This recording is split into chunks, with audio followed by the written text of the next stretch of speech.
Everybody, I'm Mooch. You guys know Hoser.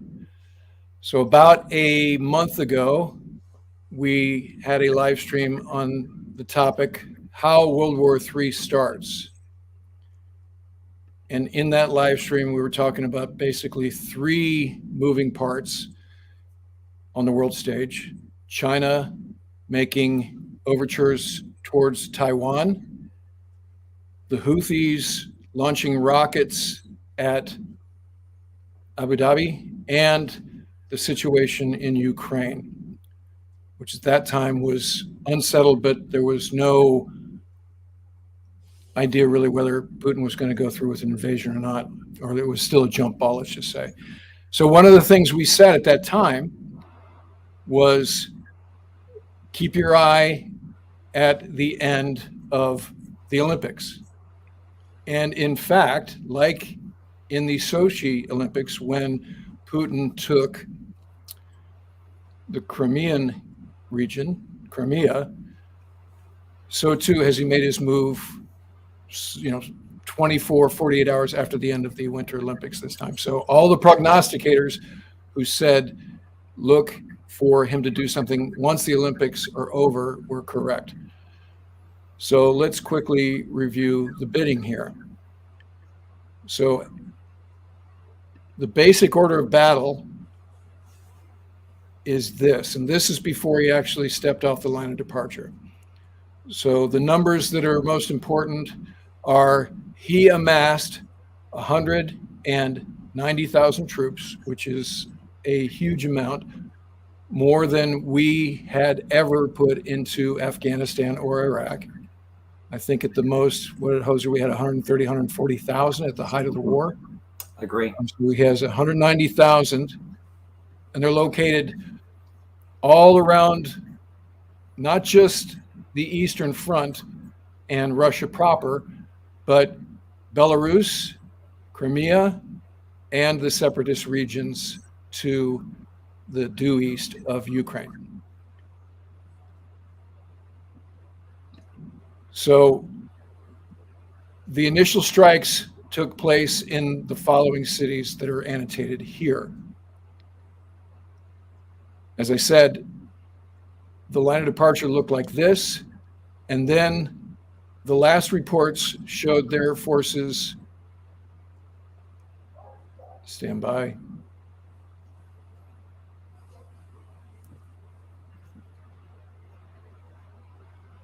So I mislabeled this slide, I'm sorry. But they have advanced considerably. So let me run a quick video about some of the stuff that's coming out of the country, some of the B-roll, if you will. So the first, you'll see some helicopters flying into one of the regions in eastern Ukraine. Then you'll see what we believe is an Su-35 launching air-to-ground rocket at a house next to in a civilian neighborhood.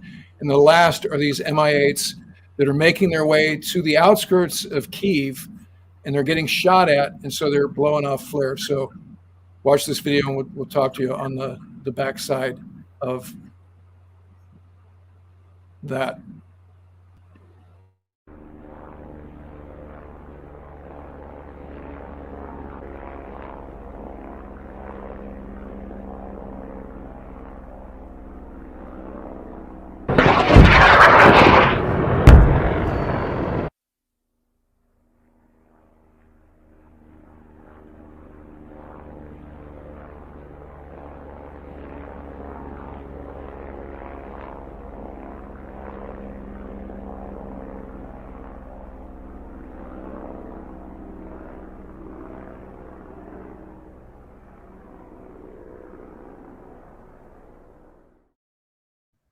So those Mi-8s are troop transport assault helicopters. And what you don't hear in that video is the gunfire. You hear small arms fire and a couple of man pads, not sure what variant they are. And that's why those guys start lighting off the flares, which is a pretty impressive light show in terms of their anti-IR missile capability on those Mi-8s. Lessons learned from their adventures in Afghanistan for sure. So again, in terms of background, some of the things that have happened. So some months ago, or let's say in the last 4 weeks, Blinken was wandering around Europe. Secretary of State Anthony Blinken was trying to bolster NATO and get everybody on the same page with respect to what might need to be done in the event that Putin invaded. And he also met with Lavrov. And so there seemed to be some agreement at that point. And some of the prognosticators, in fact, I had a friend who was on the ground who said there's no way he's going to invade because domestically it's not going to play well. And he knows that the Ukrainians have done nothing but unify around the threat of the invasion.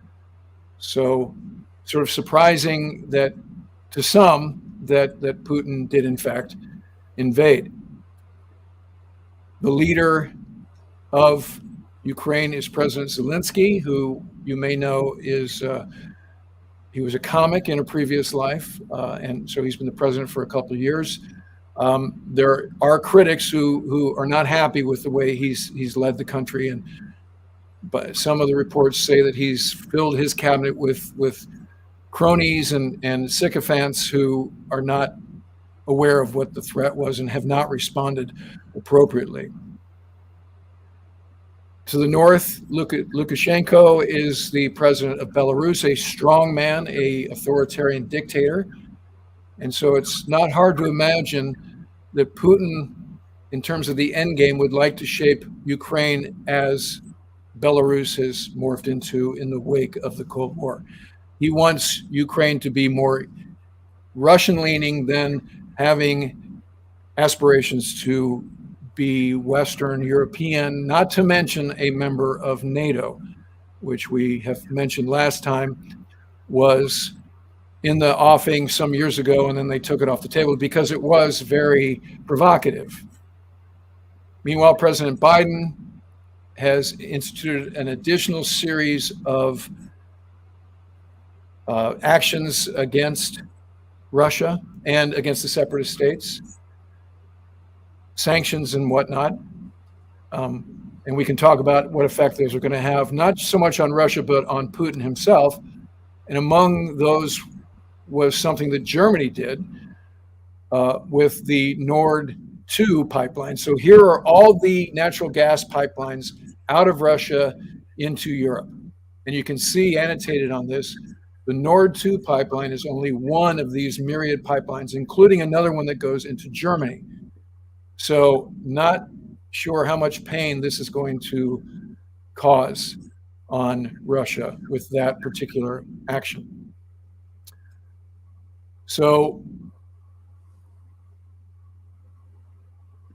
this is what the Americans have done in the wake of not just the step off the line of departure, but also as it looked like this was inevitable.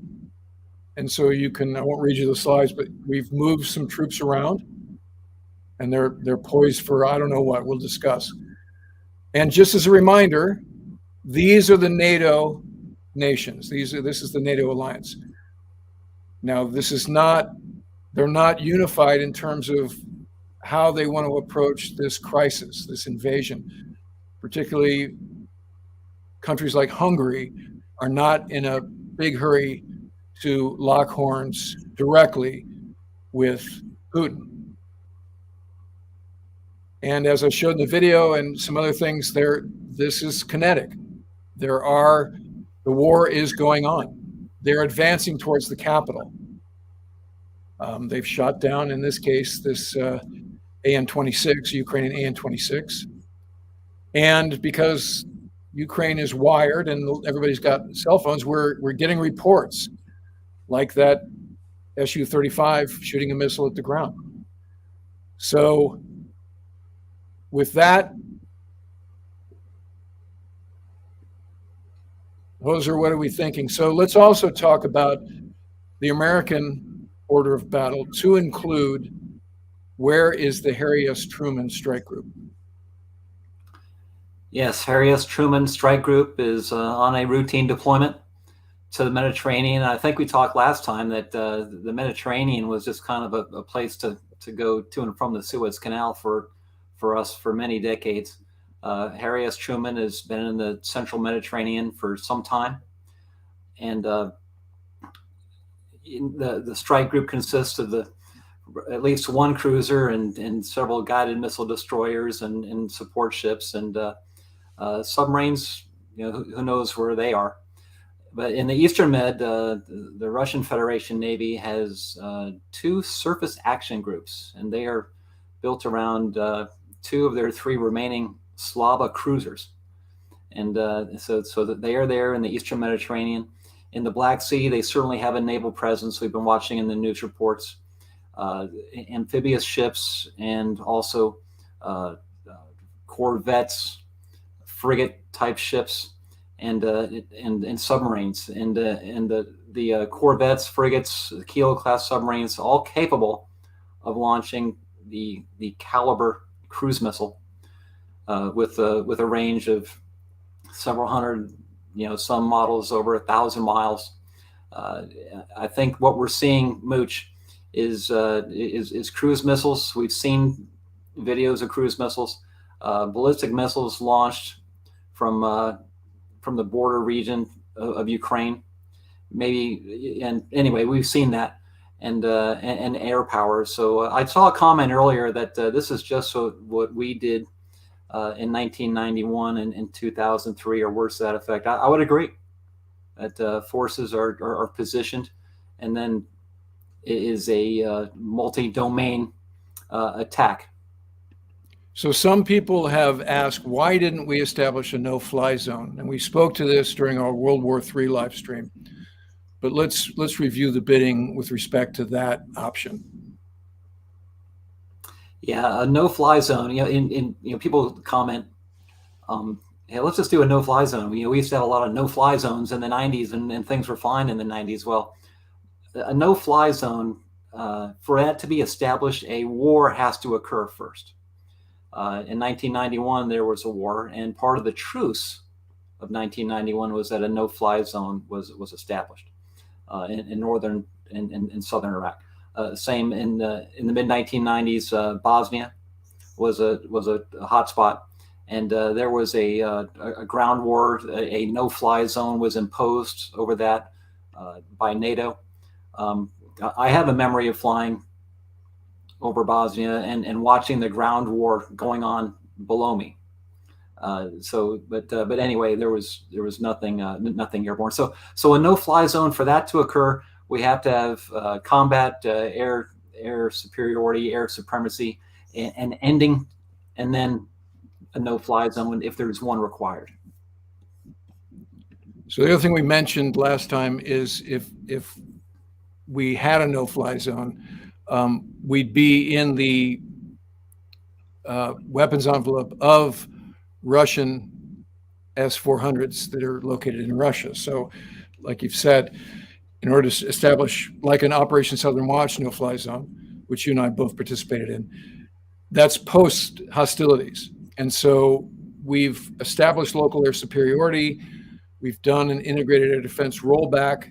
So while we dealt with pop-up SAM threats during Operation Southern Watch, because they had mobile surface-to-air missiles, we didn't just troll into SA-2 envelopes or anything wantonly. So not to mention, this generation of SAMs are very capable.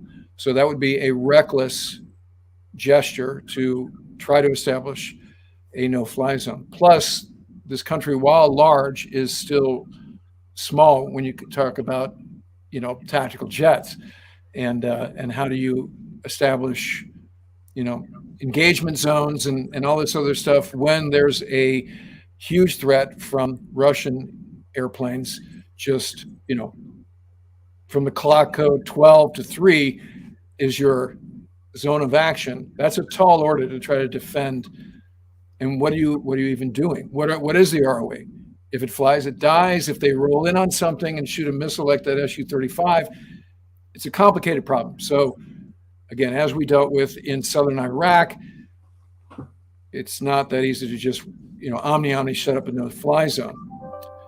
So the next question is, what's in this for Vladimir Putin? Now, the Daily Beast had I don't know if it's a good article, it had an interesting article stating that this is the beginning of the end for Putin.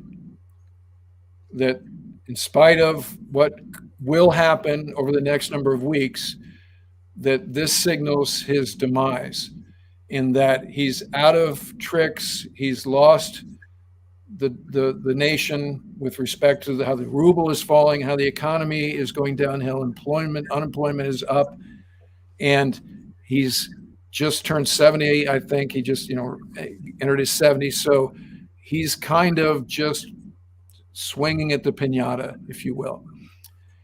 And so this misadventure is ultimately going to cost him in terms of support of the Russian population. That's what this guy said. Or it'll go the other way, which is the old wag the dog scenario, is he's changed the conversation from domestic politics to, I need the support of this nation because we have our troops in harm's way. So we'll see how that plays out. Now, on some of the news reports that I've watched, there are reporters in Moscow who are talking to the locals, and it seems like I'd say 95% of the folks they talked to were like, this is a terrible idea, I do not support it, so forth and so on. So we'll see how this plays out as we go forward. But in the meantime, we have to try to figure out what is the end state here for Putin. So what do we think with respect to that? What would your guess be? I think just, nothing new under the sun. Going back to, millennia of human history, this is greed. Ukraine is valuable. It's the breadbasket of Europe. There's mineral deposits. The shipbuilding in Odessa is key to his designs. Russia has, since Peter the Great, wanted a real blue water navy, or access to blue water better than they have, and the capability to build those types of ships, and which they have on the drawing board. They have a design to build an aircraft carrier of 100,000 tons, matching the aircraft carriers that we have. It's has to go from paper to actual ship. We'll see. I think it remains to be seen. He's a shrewd guy, obviously. He's power is what he wields, and he respects. He knows that the West is reacting the way they're reacting politically, economically. He certainly has a plan for that. So you mentioned Odessa. Another thing we talked about during the World War III live stream was the fact that 3 amphibs went through the Dardanelles Straits, past Turkey, and approached Odessa. My understanding is they actually did do an amphibious landing there.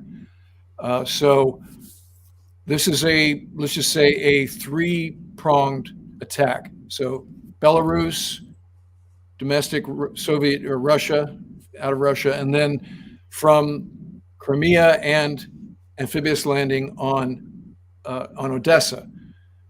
So this is a tough problem for the Ukrainian military. We also know from a tweet that President Zelensky launched some hours ago that they have captured Chernobyl, and there was loss of life. It was defended and they lost it. Russian or Ukrainian troops were killed in the defense of Chernobyl, and now the Russians have that nuclear waste site. So not sure what they want to do with it. That just sounds as dystopian as it gets. So this is kind of what's happening. So let's turn to the question here. So Tom asked, from an air power standpoint, which weapons would Ukraine most benefit? You mean in terms of us supplying them weapons? Because I saw, as an aviation fanboy, I saw this kind of cool footage that somebody shot from the ground of two MiG-29s hauling ass over a Ukrainian village, and there were two Ukraine Air Force MiG-29s. So we could see old school air-to-air warfare here, Hoser. Yeah. You know, from fourth generation, and on the same side. Really, right? I mean, all No, so there's a real tactical problem across the circle. Yeah. There's a real blue on blue potential here. Yeah. This is where modes and codes and those other, but in such a short range, this is a visual arena. I'm not thinking you're doing any long range setups here. This is kind of like, Mongo and Mark Fox and Desert Storm, just kind of, beak to beak, Fox 2 merge, take what you get kind of stuff. So we'll stand by, but it's to use another analogy, it's feeling kind of like Battle of Britain, in that people on the ground are watching potentially dogfights, overhead. They might be seeing that, but I think going back to Tom's question, I'll take a crack at it. What could Ukraine use? I think realistically, handheld surface-to-air missiles, manpads, that can do a number on helicopters. As far as combat aircraft, Russia has hundreds, and Ukraine has probably a small number of dozens, and so we know who's going to eventually win just through attrition. But knocking down helicopters is going to be that's something that's probably doable.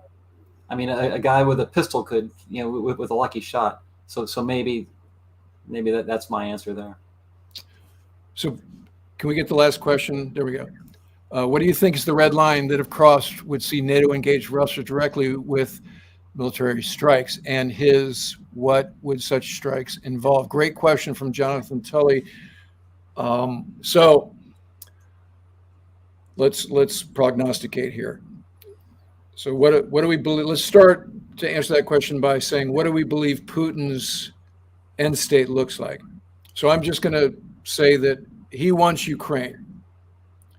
And as I suggested earlier, he wants to make Ukraine like Belarus. And, this would be forcibly get Zelensky out of power, get a more compliant, authoritarian, Russian-leaning government in place, and that would be the end state. So if that's where it goes, Jonathan, I do not believe that is a tripwire for NATO attacking Ukraine.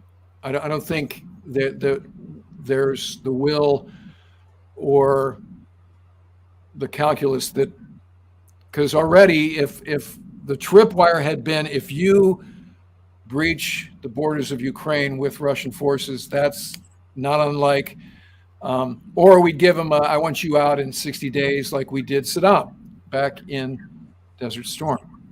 I don't think we'll be hearing anything like that. I think if you just cut to the chase, I'm sure that the Biden administration, SecDef, SecState, National Security Council have already said, okay, and this starts to sound a little bit like Neville Chamberlain, that, all he wants is Ukraine.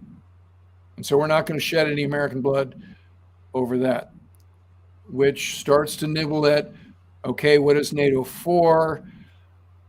What does America represent in terms of supporting democracies globally?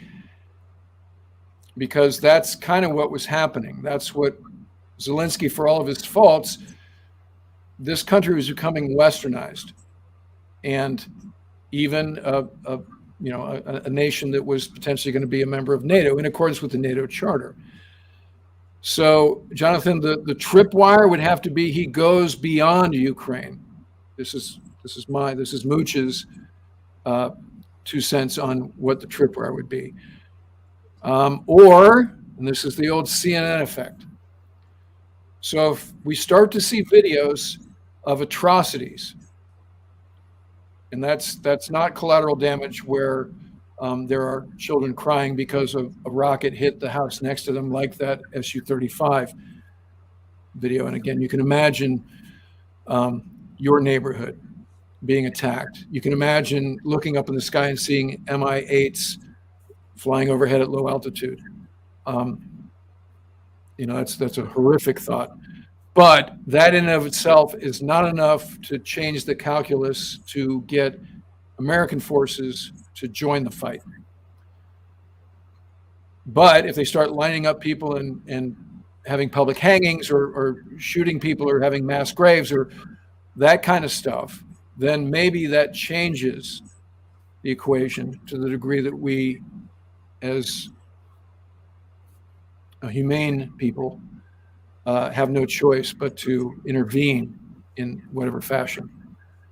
So we'll see how this evolves. Certainly, we're going to see some other videos of Spetsnaz and other secret police roughing up the locals. Certainly, members of the Zelensky administration are going to disappear. That's from the Russian playbook. Certainly, people will wind up getting poisoned, and there will be this thing that takes place over months and months. This, I believe, in the end game, near-term end game, will be an occupation. The other thing that I've heard from my guy who was on the ground there, who predicted that the invasion would not happen, is this has unified the Ukrainian people in a way that no other demand signal could have. And he also said they've practiced insurgencies, resistance, house-to-house fighting, and so this can start to look like Northern Ireland probably in some fashion, where it's asymmetric warfare, and that could, with the idea that they're going to slowly bleed out, literally and figuratively, the Russian presence, like what happened in Afghanistan, and like what happened to British forces in Northern Ireland. So that kind of warfare lasts years. So the world changed this morning, our time, and they're 7 hours ahead of us. So make no mistake, this move by Putin has changed the world order drastically. As some have said, this is the most dramatic military action in the last 70 years. And so as a function of that, we can't do nothing. And Putin believes that what we celebrated as goodness, end of the Cold War, and unification of Germany. I was on deployment when the Kuznetsov did his first deployment. We hosted prominent members of the Russian Navy. We flew a Russian test pilot in the back of a VF-102 Tomcat. And it seemed like all things were possible in terms of cooperation. We've done bilateral exercises with the Russians. American ships had visited Black Sea ports. But that was a long time ago now. And there's no way to take back this action. And it's only going to get worse with respect to earning the world's ire. So make no mistake, Putin is isolated, but whether he cares about that or not is another topic. So, Jose, the other thing is how he's bolstered his own economic situation before he did this. He's no fool. He's a thug. So cutting off global monies from national banks and that sort of thing does not affect him. That's not a deterrent for him. So this is going to hurt the Russian people. It'll hurt global trade, but it's not going to hurt Putin. So I think we need to make that very clear. Yes, and I would add from that question, I think we're talking about this. Where is he going to stop? And I believe short of a NATO country, and Poland borders Ukraine. Poland, part of NATO, but Poland in particular, the Polish people, they are going to fight for their independence, and they've had a long and difficult history, and they know their history very well. But that and Putin knows they know that, so I don't think he's going to get too close to Poland. But certainly the Baltic states, Latvia, Lithuania, Estonia, Finland.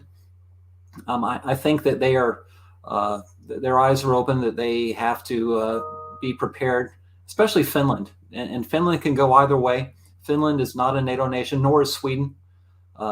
Actions like this could push one or both into the NATO camp. It's pretty close. So Poland invoked NATO Article 4, which is attack against one is an attack against all. Not sure where that's going to go. And obviously, or not obviously, but just to be clear, Ukraine is not a member of NATO, in spite of the overtures that happened some years ago. So let's put a pin in that idea. The Flash says, hi, Mooch and Hoser, is it possible that Russia might advance beyond Ukraine and attack a NATO country in Eastern Europe? So this goes back to Jonathan's question, which is, I mean, it's certainly possible. I mean, at one point I was the guy who said, yeah, there's no way he's going to invade Ukraine. You know, that's political suicide.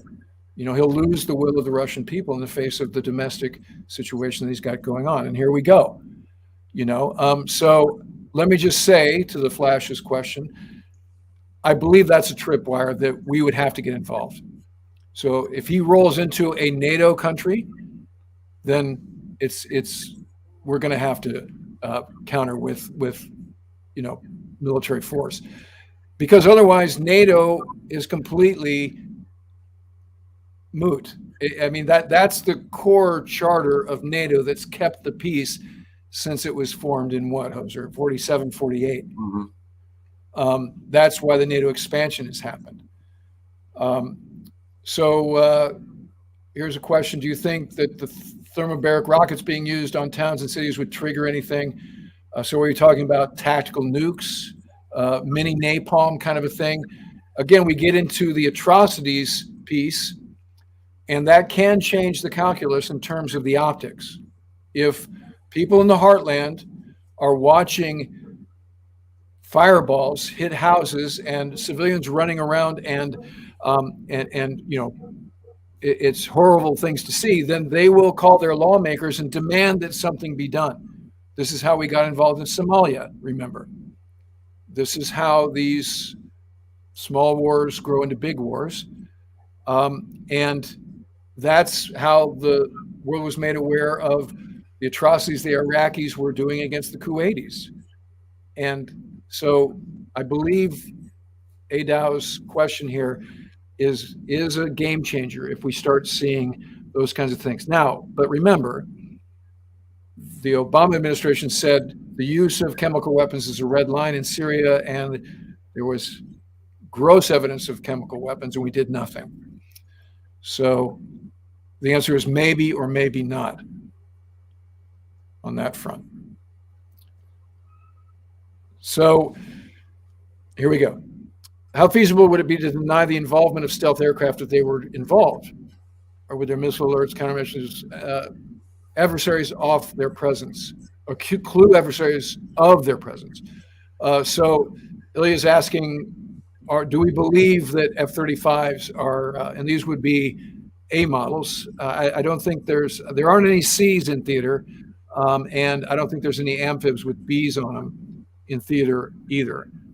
So there could be A's stationed Vincenza and other places like that, as we talked about during the World War III episode. So, I mean, that's the beauty of stealth airplanes, is you don't know where they are. And so I don't know, but what's their mission? You know, is it offensive counter-air? You know, so I guess if you see Su-35s or Russian MiG-29s just suddenly go away and there's no explanation, then that might be an F-35. But now I saw a report today that F-35s, Air Force F-35s, are moved to, I believe, Estonia, one of those Baltic states.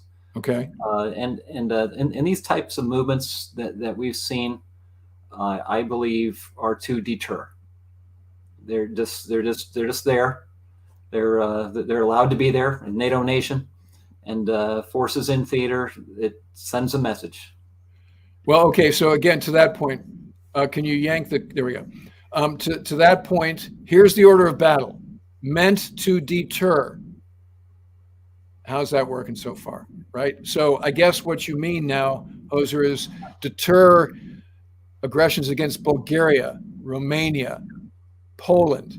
NATO, That's yes, what we mean, right? yes, That we're talking about the next, because it didn't deter right, an invasion of Ukraine, just to be very clear. correct.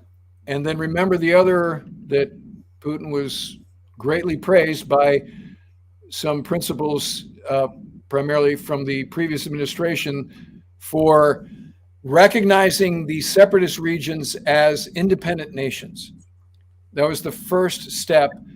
And then he, to your point about them using our playbook against us, he said, there are Ukrainian terrorists threatening these independent nations, and we're going to help them because they are peace-loving peoples and they're Russian-speaking, and this is our responsibility, right? So that sort of sounds like us in terms of Afghanistan, Iraq, every war we fought since Vietnam, basically, or even Vietnam.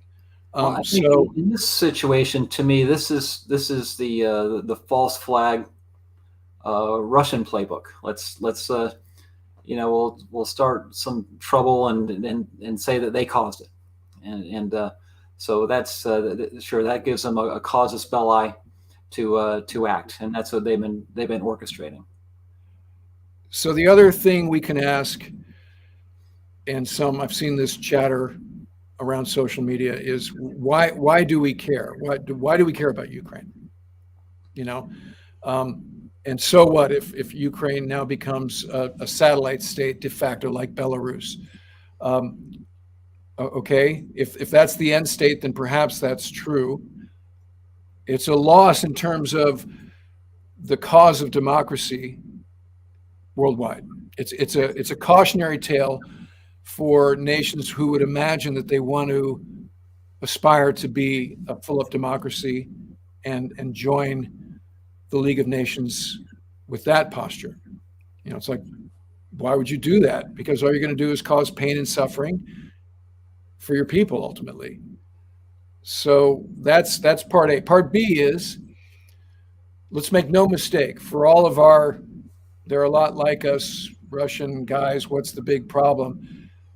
This is a communist country, and they do not believe in freedom. They do not believe in freedom of movement. They do not believe in freedom of the press. They do not believe in free economies. And in the case of Putin, just remember, this guy's a big hypocrite. He's not a nice guy. I entreat everybody to read that Daily Beast article about this is the beginning of the end, because it frames him exactly what he is, which is a former KGB thug and a guy who cares about little but his own fortune, who's done little but line his own pockets, who has not served his people well, under the auspices of returning Russia greatness. He's done a lot of stuff with oligarchs and others to just make sure that he's going to be fine with whatever happens. And to be really cynical, this whole play was to change the conversation.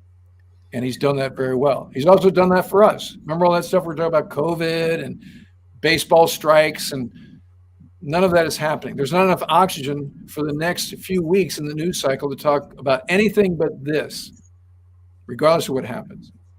But something's going to happen. Over the next 24, 48 hours, we're going to see footage of Russian troops entering Kyiv.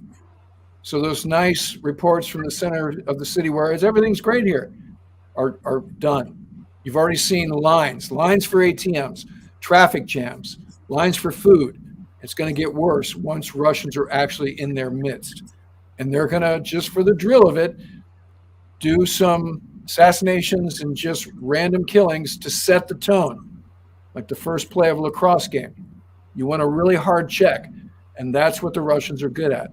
These folks, especially when you talk Spetsnaz and other Russian forces, are very ruthless. They come from a hard, cold place, and they've got a mandate now to make it happen. So you're going to hear stories about things that are seemingly impossible in 2022, but already we've seen optics that you didn't believe to be possible. Mi-8s flying over peaceful villages, missiles hitting. We're already behind the times in terms of what's happening right now. There's kinetic activity going on that we haven't seen the footage yet. So when we wake up tomorrow, it's going to be orders of magnitude worse. And then the question is Ukraine going to just fold, do the rope-a-dope, and then get into this resistance piece? Or are they going to fight back with their conventional military with everything they've got? So far, they've been fighting back, and they've been crushed. And Chernobyl is the first example of that. That's the forward edge of troops, the FIBA. And they got crushed. They tried to fight, and they got crushed. And Mooch, I want to piggyback on another reason that we would help Ukraine. And that's because we said we would. This is when the former Soviet Union dissolved. Ukraine was full of nukes of various flavors. And Ukraine really didn't have a mechanism to maintain them or really want to be a nuclear power. Russia said, look, we'll destroy them, or maybe Russia took them back. I can't remember the answer. The United States and the West said, yeah, and we promise if Russia ever threatens you, because you've done this, you've given up these nukes, that will come to your defense. Well, that was 30 years ago. And everyone, the piece of paper exists, obviously, and nations have to have treaties that last decades, but 30 years ago, that's when history ended, as we remember, and it's back. So to get back to our World War III live stream in that scenario, to your point, this is also a lesson to China if we do nothing. That yes. Taiwan, the one nation policy, if that's up for grabs, do the Chinese believe that we would defend Taiwan in the face of what we're not doing in support of Ukraine? Again, I'm not trying to beat the drums of war. You and I have seen the face of war. We're not in a big hurry for those in harm's way to go to war. We just got done with 20 years of war, something that I saw up close and personal in Afghanistan. That's a horrific thought. And not to mention, we're not talking about an asymmetric war here. We're not fighting the Taliban. We'd be fighting the Russians. And Belarus would enter the war on their side. And, and again, as you look at NATO, what's the will of NATO across all of these countries? It's a mixed bag. So, and they have to be in NATO. But go ahead. Well, I want to get the chat involved here. And so Denwa on the island says, is this a possible stepping stone to eventually invading Poland? Yes. What's to stop him? He's like, again, it's kind of a cliche to say Third Reich, Hitler, Sudetenland, reunification of German peoples, Chamberlain walking off the airplane, peace in our time. So we could say all he wants is Ukraine. And he's like, well, that was pretty easy. What do they do if we take, again, let's look at the map. If we take Bulgaria, what Americans care about Bulgaria? What Americans can find Bulgaria on the map? And then Romania. Isn't that like Dracula, where Dracula's from? That's a very dark place. They don't care. Just one by one, he's making Russia great again. That's certainly within the realm of possibility. Again, let's not ignore what's already happened. He's invaded Ukraine and is making, again, when we wake up tomorrow, look at where the forward line of troops are. My guess is Kyiv will have fallen. Kyiv will be in the possession of the Russians. And then there's Lviv, and there's the other. Odessa is already in Russian hands, courtesy of that amphibious landing. So that's their major center of trade. As Hoser said, shipbuilding. They now have a Black Sea port, right, which they had with Crimea. But this is a major league like Norfolk, San Diego, Long Beach caliber port on arrival. Thank you very much. Now we just upped our game on the world stage with little to no resistance. So what's to disincentivize him? He's an absolute tyrant, thug, who is immune from all of these sanctions. It's not going to affect him at all. He's got gold bars and fine jewels and all the other probably stacks of dollars in safes around the country that he can just grab and go if he has to. And he'll be hosted by some other country if he gets exiled or whatever. But that's probably not in the cards in the near term. So, yes, the short answer to the question is he very much could invade Poland. And back to Jonathan's original question, is that a tripwire? Yes. Now you're definitively over the NATO charter. So if we don't do anything, then NATO, and here's a good related question. If NATO joins the war, will Turkey join on the U.S. side, or does decide to join Russia given recent events? Fantastic question. Wow. That's a coin toss, I think. Hoser, what do you think? Yes, it is, but I believe that Turkey would remain in NATO. Okay. And I think looking at the long game, Putin,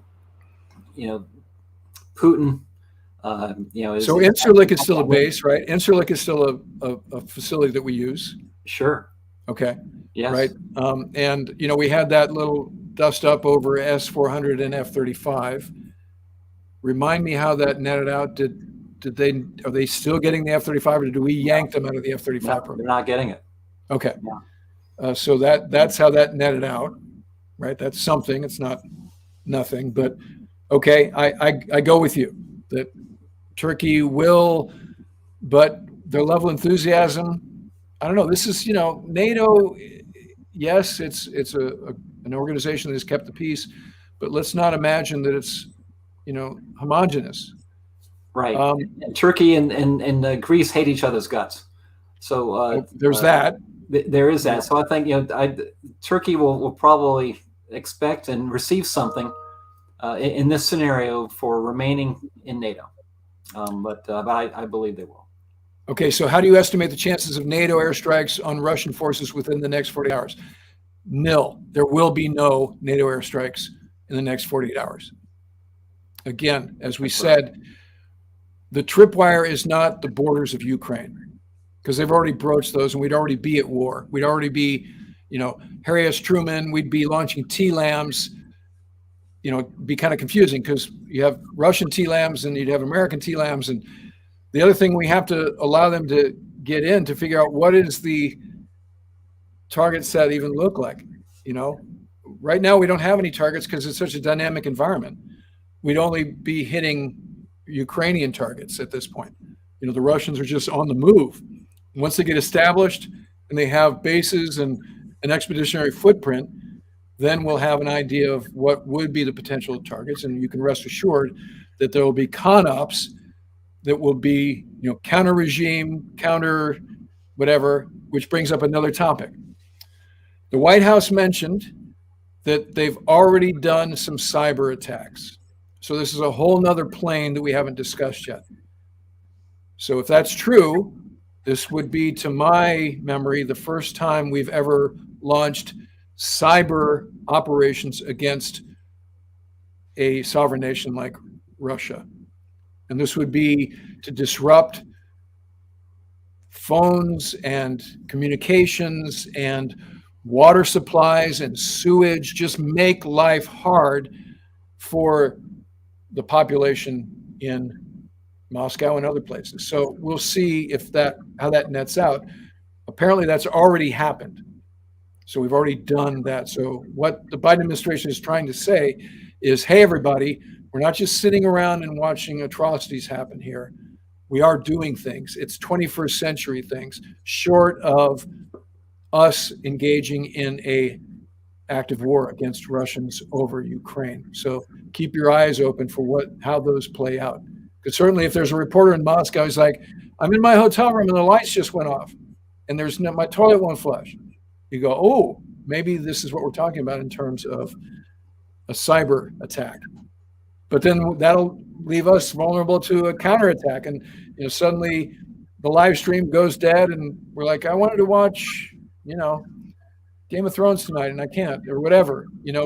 This has resonant effects that we all have to be aware of and kind of on the step to recognize, that this isn't just a thing off in a distant land. The world isn't like that anymore. So again, I don't care about Ukraine. Well, you may be made to care about it as this goes forward. Concur.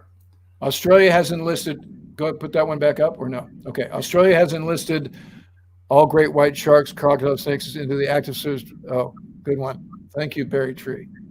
Cyber attack is still an active war. I think that is a bluff, meaning it didn't happen.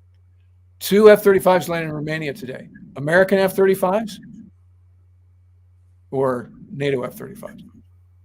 Okay. This maybe that happened. Maybe that happened, but just on his face, I would, only 2. If you're going to send F-35s, you would send more than only 2. Okay. I don't understand why, if we're going to stand with Ukraine, then we didn't put U.S. troops on the ground. Pretty sure Putin doesn't attack if a U.S. tank division is in the country. I have to believe that you're right. I don't know. I worry. And actually the ability to, because once you do that, now you have basically your peacekeeping operation, right? So you can't, now we're there forever. We just got out of Afghanistan. We're letting everybody rest for a little bit, reconstitute our forces. NDAA has passed, a budget hasn't been passed. We're trying to execute the program of record, lick our wounds. And now we're like, except we need, and how many? 150,000 troops in Ukraine? I mean, that would have to be a substantial force to be, and airplanes. And so what we know from history is you'd make that first step, roger that, and then to take it back, it's hard. Getting in is not hard. Getting out is hard. So I think that while that makes sense, prima facie, that would ultimately have been an unsustainable move. Now, it certainly would have deterred Putin, right? Yes. So I think your point is well taken. But I think if you look at it holistically, it wasn't in the cards. Do I believe that China could invade Taiwan now? Well, let me just say yes. And I think this is what Hoser and I prognosticated with that World War III. 3 prongs. 2 first world powers, Russia and China, make these kinds of moves. And then the fuse of World War III is lit by the asymmetric threats like the Houthis and that sort of thing. That just now Iran is using proxies to disrupt the Middle East. And that's all it would take to just kind of change global markets and the balance of power to the degree that we'd have no choice but to intervene, because this is a zero-sum game, rising powers, falling powers. So if we're going to cede our standing on the world stage, then okay, stand by for more aggressive actions by the likes of Russia and China. The thing about it is that's a bit frustrating is this is like an offense that runs only the triple option. Or actually not even, they just do student body left and right, not a triple option, a single option. So all during the Olympics and weeks prior, Putin was amassing troops on the border. He sent amphibs to the southern border and basically said, I'm going to do this. And he did it. China's doing the same thing with their overtures, and they're causing the air defense of Taiwan to go crazy and trying to wear them down. Okay, so I think we'd be foolish not to believe that they have designs on Taiwan, reunification. And that's, again, to get back to the post-Cold War world order, which what we celebrated is, U2 albums for my friends, and now you can have a Walmart and a McDonald's and all this other stuff. It's beautiful. Now you're westernized. People like Putin viewed it as a bad thing, not a good thing, a bad thing. And so they've just sort of made these very deliberate steps. As we say with communism, there's no timeline for victory. The Occidental mind has the clock running. The Russian mind does not. A hard land. Mooch, I'd like to add about Taiwan. In 1949, the nationalist Chinese, they evacuated, if you will, to Taiwan. The People's Republic of China has never owned Taiwan. Now, Taiwan is traditionally part of China, but again, the PRC has never owned it, so it's not like they lost it. But sure, through the millennia of Chinese history, they are together. But they've never recognized it. They, just like Hong Kong, when the Brits gave up Hong Kong, that was an ugly situation, right? And they won it. Whether it's ever been part of them or not, they won it. So first, Wage World, thanks for the super chat consideration. And his question is, was Putin's statement of retaliation like you've never seen in history a threat of nukes against the U.S.? Well, so this is, again, file this under using American rhetoric against us. So this is shock and awe. This is Rumsfeld. This is Bush 43. This is, this is President Trump, and this is now President Biden.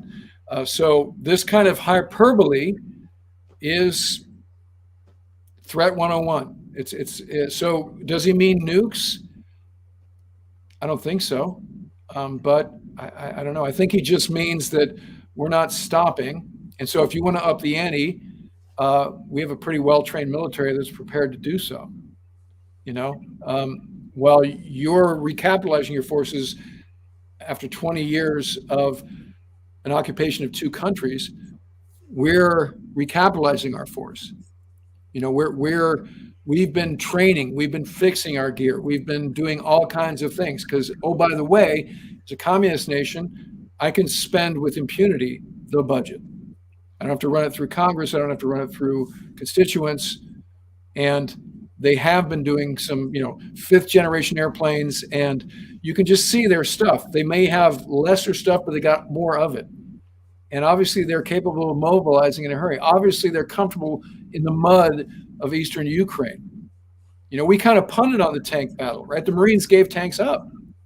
So, they're a formidable foe, make no mistake. And I think what his threat is, I'm going to use this to its full extent and test your mettle, and so I think we should view that threat as sincere, Another super chat. Thank you, Nathaniel, for that. Do you think our current culture would be able to fight if World War III started? Do you think a military draft is possible? So never doubt the resilience and the spirit of the American people. Through history, that's been a bad idea. So I've got an answer, Ward. In America, at the beginning of World War II, the generation, the greatest generation that fought it, was thought of by their elders to be slackers, and all they want to do is listen to popular music and dance. And that's the greatest generation. I think that, and we've seen the greatest generation in the past 20 years overseas. We've seen our young men and women, seen them up close. They are, put in a situation, they'll perform. The second part of the question, is a draft possible? Well, sure, it's possible. I hope we don't have one personally. I think that the all volunteer force will get the number of volunteers required, but well, we have the number of volunteers. I mean, we're at, and our end strength is at levels that if we had to go to all out conventional war, we could do that. We could do that, and so hopefully it doesn't come to. I mean, we have 5 carriers we could put in the Adriatic and the Black Sea. We have an Air Force that's a global reach, global power kind of Air Force. We have a land army that not to mention our special operators. And so if we want to tangle, we have the ability. And Hoser and I know these folks well, and yes, they don't live in the shadow of any previous generation of war fighters.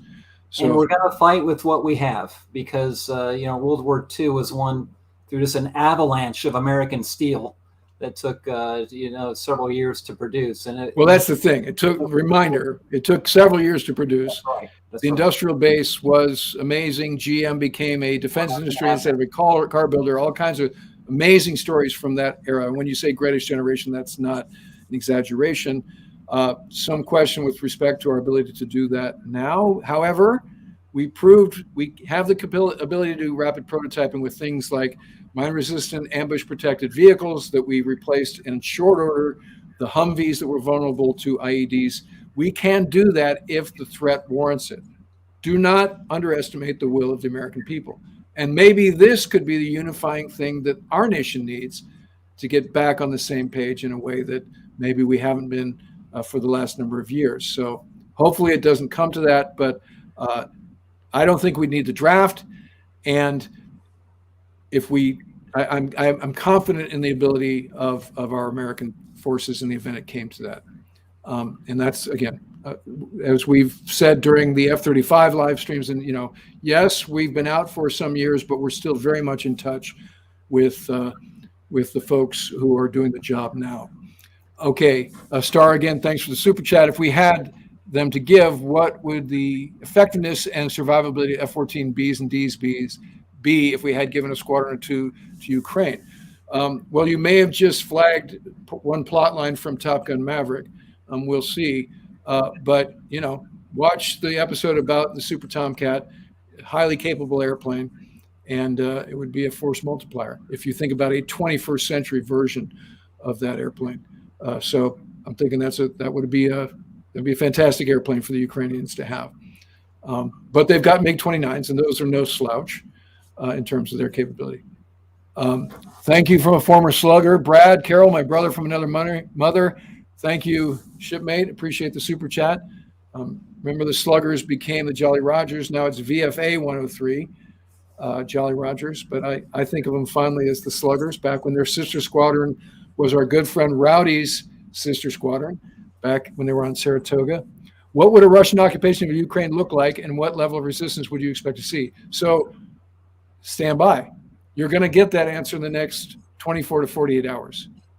So we're already seeing the initial phase of an occupation. In terms of resistance, TBD. The gouge I have is going to be substantial. This is a motivated populace that very much enjoys its national identity as Ukraine. Does not want to go back to being part of the Soviet Union or Russia.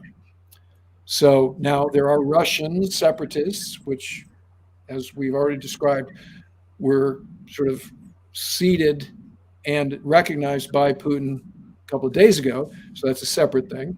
But core Ukraine, Kyiv, Lviv, the other, Odessa, my guess is they're going to fight. Can I have that last comment back up? The yellow one that was just there. Do I think additional Air Force F-15s and F-16s from stateside might be moved to Europe to act as a proxy to remind the Russians that if necessary we will attack? And what about B-52s, B-1s? So that's already happening on the TAC Air front. And then the other thing is the Air Force Global Reach, Global Power piece. So B-52s at Barksdale, or I guess B-1s at Barksdale, B-52s, wherever they are, those are. B-1s at Whiteman. Okay. And B-52s at Barksdale. Okay. And Minot. Right. And Ellsworth and other places.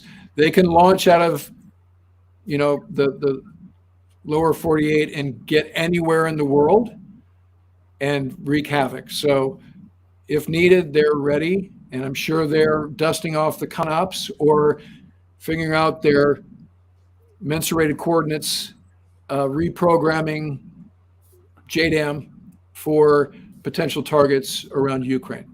I'm sorry, correction, B-2s at Whiteman. B-2s at Whiteman. Remember, they launched some of the initial sorties in Afghanistan. That was a big deal. Remember, they launched out of Whiteman, dropped bombs on Mazar-e-Sharif or somewhere in support of the Northern Alliance, and then landed at Diego Garcia and stayed there for a week. It is my understanding that the Harry S. Truman is in the Mediterranean. Yes, as we said early in the live stream, they are. They're actually in the Adriatic. Is there any capability for them to provide support? Yes, substantial, formidable. An air wing's worth of Super Hornets, Growlers, and other assets that are ready to deliver. And the small boys in company, not to mention the submarines, have TLAM, cruise missile capability. And I'm sure they have contingency ops where, if required, they're ready to go. This is why we have a $730 billion defense budget, ladies and gentlemen, is for that kind of capability. That's what you've paid for. And it's out there and it's ready. Yes, the wars in Iraq and Afghanistan ended, but your folks did not come home. They just repositioned themselves. So they're ready and on the step. I'm sure there's a sort of a buzz going on in the ready rooms aboard Harry S. Truman, and I'm wearing my Harry S. Truman Strike Group hat specifically because they're there, and other services as well. So again, as Americans, take pride in the fact that your forces are poised and waiting for the commander-in-chief to give whatever order he gives. That's not a political statement. Part of that question was, would Harry S. Truman go into the Black Sea? I think I could say with a lot of confidence, no. Would it be dangerous? Yes, it would be dangerous to go into the Black Sea. Well, they don't have to. And it wouldn't have to. They wouldn't have to. Would it be dangerous to fly from anywhere in the Mediterranean up into the Ukraine region? Yeah, it's a long way. We could get there, but sure, it's dangerous. So I, as I've described on the channel a few times, I was aboard USS America in the Adriatic doing the Bosnian conflict in '95. So your time to react is nil if the Serbians flew out to attack the ship. So the distance between Ukraine, Russia to a ship in the Adriatic is longer. So there would be cap stations and you could delouse and all that other stuff. This is being figured out right now. And so that's a more doable do. But certainly that range is not beyond the reach of a carrier strike group. Stephen, thank you for the super chat. What do you think the chances are for an accidental shot at NATO forces are? Well, it depends where the NATO forces are. So let's look at Syria. There were some intermingling of Russians and Syrians, or not Syrian forces, but Russian and American airplanes there that got a little bit confusing and a little bit high chance of a, what would you call it, a blue on, they're not green. What would the Russians be in that case? The other color, blue on black, because it's not really the enemy. Yeah, but it's not really an ally. So that was pretty sporty. Talked to some of the Super Hornet pilots. And what kind of airplane was shot down there? Was that a Syrian MiG that was bagged? I think yes. Yes. Okay. So that wasn't a Russian MiG that was shot down. It was a Syrian MiG. Right. Yeah. So to your question, Stephen, just do not simplify the problem here. This would be so complex and such a challenge for an aviator to separate chaff from wheat, along the way. That would be a really, really tricky, tough problem. That's why you need your 4th gen, 5th gen airplanes that have great friend or foe delousing capabilities on board. You need AWACS, you need E2s. The E2D has got an amazing radar that can work really good in terms of, that's your Bandit, cleared to fire, red and free, and you wouldn't have any fear of shooting your own guys down, which happened, or, there was a great threat in. And Stephen, if I may, there's another piece to that question, and that's in my discussions with retired 3 and 4 stars, they think about this, I want to make sure that my guys don't do something they shouldn't do. Now, our forces are disciplined, certainly, and there's discussions that get down to the commander on the DDG and the commander in the ready room about how they should behave in given situations. But they're human beings, and it's something that you always have to stay on top of. That if this happens, this is how I expect you to behave, and make sure that message gets delivered. I'm confident that it is, but still the generals and flag officers think about this. So we have one more question, and then we're going to have to adjourn here, and just tell everybody we'll come back as the situation dictates. This has been a great attendance. I know the chat has been lively, and we appreciate that. So let's tackle this question from Francisco. Is there any way we can handle this invasion peacefully and in a sensible manner so that many deaths can be avoided? By we, you mean America, NATO? So we didn't start this war, but we might have to finish it, to use a cliche, depending on what Putin decides his end state is. I think it's safe to say that in our minds, we've decided that Ukraine, and again, we're not going to be happy with this in terms of the long-term state of the country, but we're not going to go to war over Ukraine, just to be very facile about it. Now, as we described earlier, goes into Romania, goes into Poland, a whole new ballgame. And now he's violated the NATO charter, and there will be pushback and military force use at that point. So we'll have to see. Now, I think the West has already been trying to handle it peacefully. Otherwise, if we had been spring-loaded to fight, we already would be in a fight. And so I think cooler heads have prevailed. And again, this is all going to change. Here I am trying to be Mr. Civil, but perhaps we'll see some things in the next 24, 48 hours that anger all of us in terms of fellow human beings being abused and atrocities. We'll have to see. Keep your eyes peeled and be ready for anything. But what I'm asking, go ahead, Hoser. Diplomatic, economic pressures that are being brought to bear around the world, and incredible military deterrence by NATO, and we'll see how effective that can be. I believe that it will be. Well, I think it's affecting civilian populations. I don't think it's affecting Putin, and that's kind of what's perverse about this whole thing. But to your point, eventually he can't ignore the will of his people. Even he can't ignore the will of people. Yes. If he starts having riots in the streets and breadlines and whatever happens, you can't ignore that signal, even if you're a complete tyrant as he is. But don't imagine that he's at all dissuaded by these moves. He's probably snickering about them. So we have to be realistic about who this man is. And we'll see how hard the Ukrainians fight, and that can capture the imagination of the rest of the world. And what I've heard is they are going to fight hard, but we will see. So again, thanks everybody for attending. And this will be an episode of the channel as soon as we get off the line here. So if you want to circle back and check out the discussion in chat or add to it in the comments, certainly appreciate that. The last few live streams have been popular episodes. I want to thank my co-host Hoser, who has made himself available to us and is now somebody we expect at these things. And I know you guys love him. As I was even teasing this out, I was like, well, I hope Hoser's going to be there. And so he gave us this time. So Hoser, thank you, brother. Always good to see you here. We'll reconvene as the situation dictates. That's the beauty of this medium. I thank everybody for your support of the channel, and I thank our producer for her help today, and look forward to talking to you guys again soon.